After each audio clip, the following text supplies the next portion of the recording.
Kale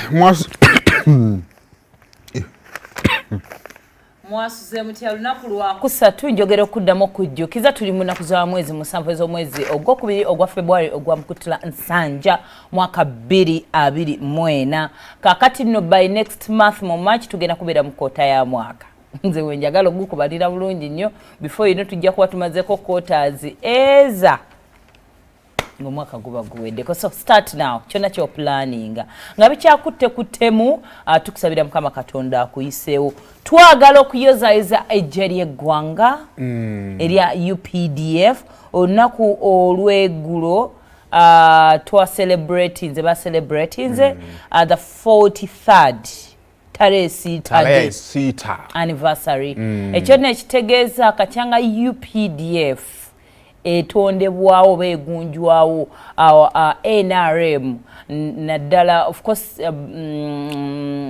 under President Museveni giri mu myaka 43 bingi nnyo bebaze bakola naye okusingira ddala nadde n'amaanyi guno bagamba balina bye baava okufuuka NRM then bafuuka UPDF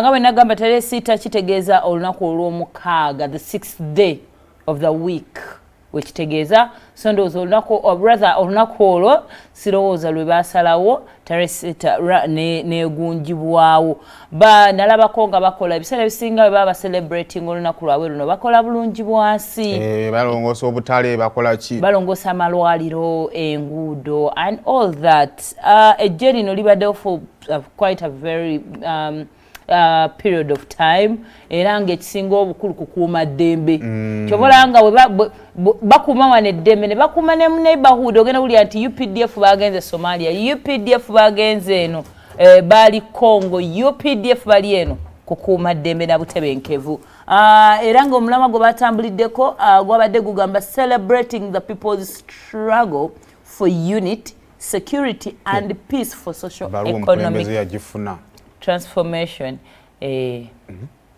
najiddamu ani mpaza yali oli ye yawandiika ebbaluwa eno yatuka gye yali eraga baluwa gye kugamba kitegedde eyamubajje eya Sheikh Sema ya recently alakata nagifuna nadde mmanyi eno nti naye yagifuna n'agiddamu paka negenda ewa Chief Justice Sajja Sheikh Sema mbu yawandiika ebbaluwa n'ekale tugireka munnange era kubayogedde kwabaddeko of course President Museveni enkuba yabasumbuye nnyo naye ebyamagye naye ne President yagidde mu nkuba ate amagye tegamanyi nkuba teriyo kisobola stopping amagye kukola kye balina kukola because of era bw'okaabira enkuba ng'oli mu magye kitegeeza wafuuka magi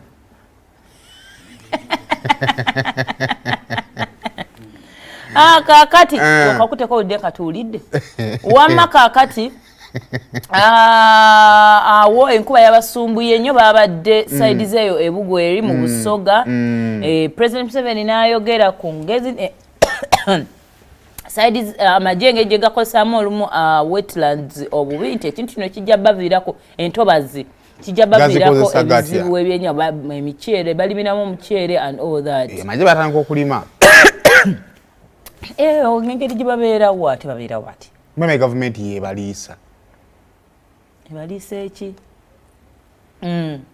so then ensonga endala eyayogeddwako nalabya Minister wa Defense Vincent bamulanze eki nga yebaza President Museveni olw'ejje lino nga likumye eddembe nga likumye bannayuganda n'ebintu byabwe kale munnaye bw'atyo n'amugamba barakallahu fikum tabakubagwe simanyi kyetwandibaddeko ng'eggwanga abantu 51 baweereddwa emidaali ng'era ku bo 6 babadde bakyala ne mama yalwana mama naye munnamagye aba yabadde awerekeddeko munne yakiyalinganga mulwanyi baba you can do it your way it can be sexually transmitted. I believe in your way okay kali zezo n'ensonga naye nga tubayozaayoza ekyekitegedde abantu bonna basinga mbalabine bikabuuti bategedde nti ekuba egenda tonya bibeeramu mu mmotoka samosa ovuga emmotoka nga teri mu kikabuuti ndowooza engeri gye nzirabye obukulu munange emmotoka eyo esobola ofuuka amakago naddala eri abasajja bwe bagamba fuluma oddeyo gy'obadde oyingiza nnyumba eno gy'obadde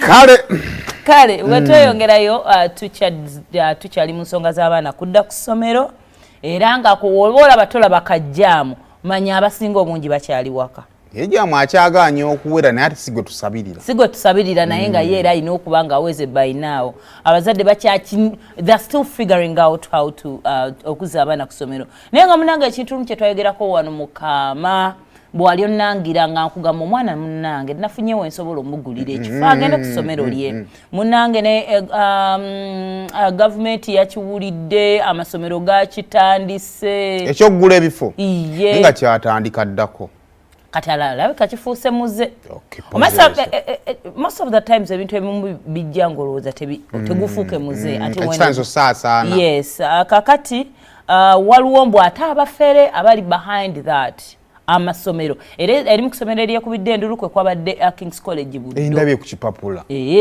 era head teacher waabwe Mr. John Fred Kaziwe yavuddeyo nawoninga abazadde so far bakafuna abazadde 29 abacomplaininga abafere bamukubira ne bamugamba yegwe dadi wa Nabanja une yafuna 16 eyali asomera ku Buziga primary school olubagenze eri mujja kwa teachers zaffe zibeerayo webale nnyo iboli yagala joining buddo aggregate cut off points zabadde 5 points rather aggregates nga munnange bakubira nga bagamba munnange nze no ndi musomesa okuva ene buddo naye bwoba oyinamu wandibadde oleeta 5 naye omwana nga teyakoze bulungi 16 tukole 10 miliyoni 10 zitekeko ene namba ya mobile money omwana omuleeta wano onaleeta omwana bujjabuzi bw'abazadde bagenze ne bakaabira eri amaziga twasasula nateekako obukadde 10 nga ne message agirina era tulabane ku bazadde abakaaba bannaye twabaabo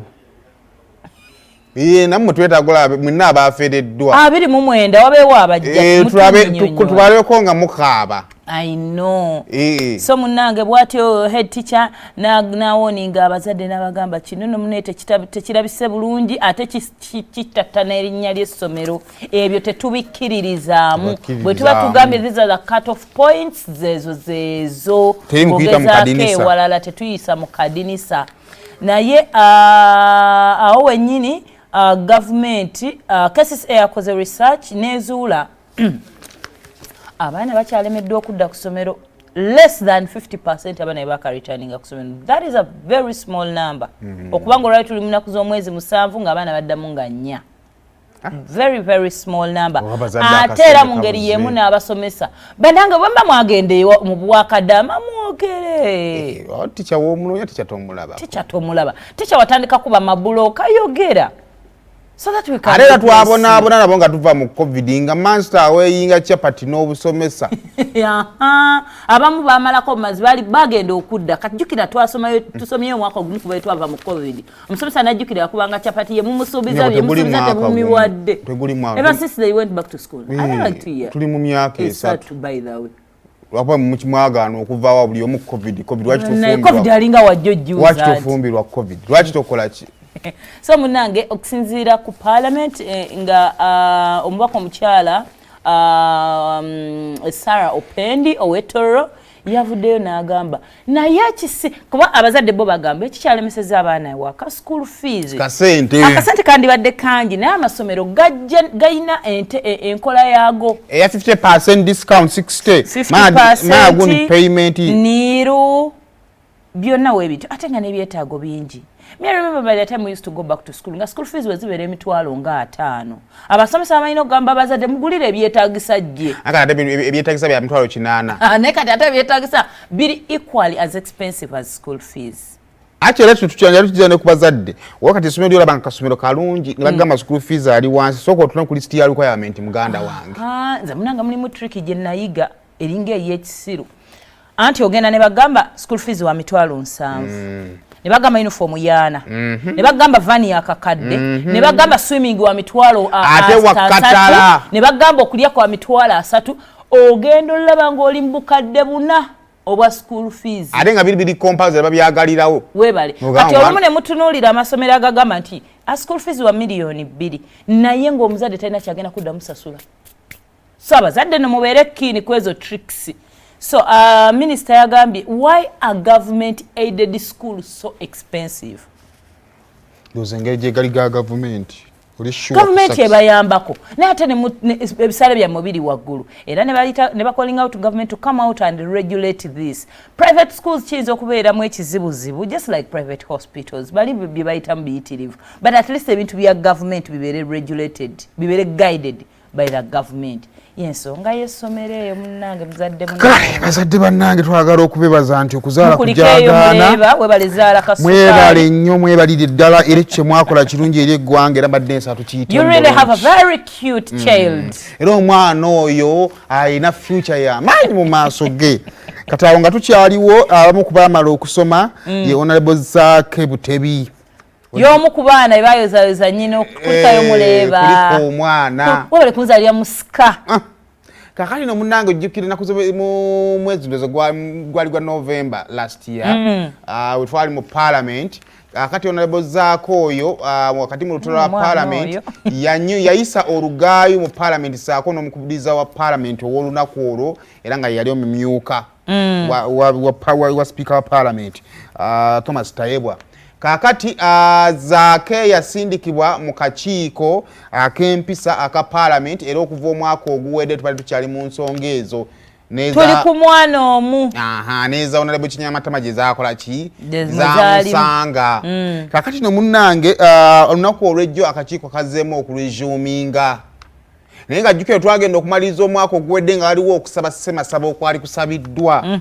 Era nga pulida wa Zaake omuloodi Elias Lukwago yali asabye nti deputy speaker yaliwo mu kaseera ako mu lunaku olwo ng'ayisibwamu amaaso. Lwaki tajja n'awa obujulizi ku ngeri gye yabuliramu ng'ayisibwamu amaaso? Yagamba byali bitya. Kakati munanga amyuka wakati w'akakiiko ako era nga Reverend Charles Onen mu kulutula lw'ejjo lwe yakatemye lawyer wa Zaake n'omubaka Zaake yennyini nti tekijja kusoboka.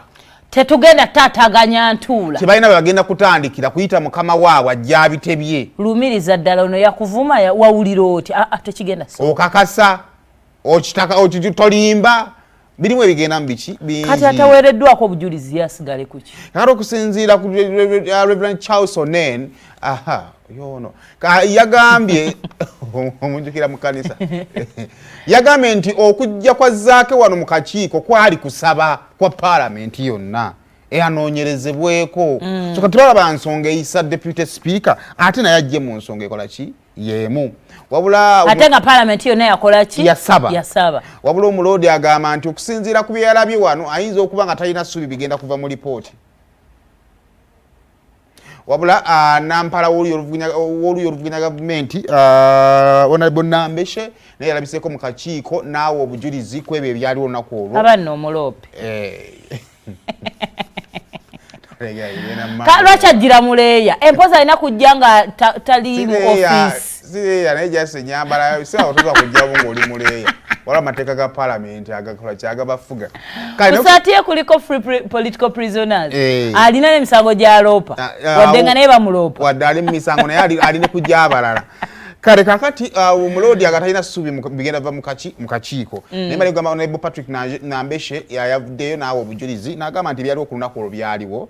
Ayinza okuba gye Zaake alina rules of procedures yabuyisaamu amaaso naye kyali tekimutuusa wano mu kaki. Wano tetutuuka ate akakiiko tetukayitsaamu nnyo maaso bwe tuti. Tetutuukawo. Kale naye ng'abulayo ye Honorable Medard Sseggona okubeera nga ate naye ajja mu kakiiko kano okubeera nga ate awa obujulizi then later on akakiiko kagenda kuba akakola report eddemu esindikibwe ku floor ya parliament. Zaake agende kuba kati ku ssomero lyaffe ffe twalinanga nga bw'ogenda mu disciplinary committee nga either ogenda ku mbooko ku those activities as a punishments oba ogenda ku suspect oba expulsion. Nale waliwo omwana era gwe batuukanga nga mumugobye ne mukoowa mukubye emiggo ne mukoowa kati nga buli wazza omusango ng'asaawa ng'akomawo ng'asima ebiswa ng'akomawo. Owo ne bwe yatuukanga n'omugamba naye Zaake jjambujja ku ssaati tukooyi.